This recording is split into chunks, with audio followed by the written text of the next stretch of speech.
I figured today would be a good day for a cold start video.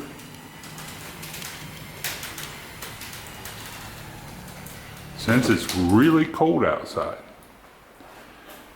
Okay. I don't know if you can read that. Oh, wait a minute.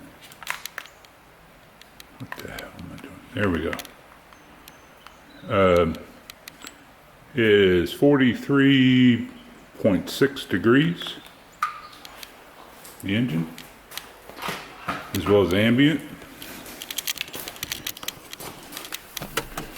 The car has not been started since before Christmas, so we'll see how it goes.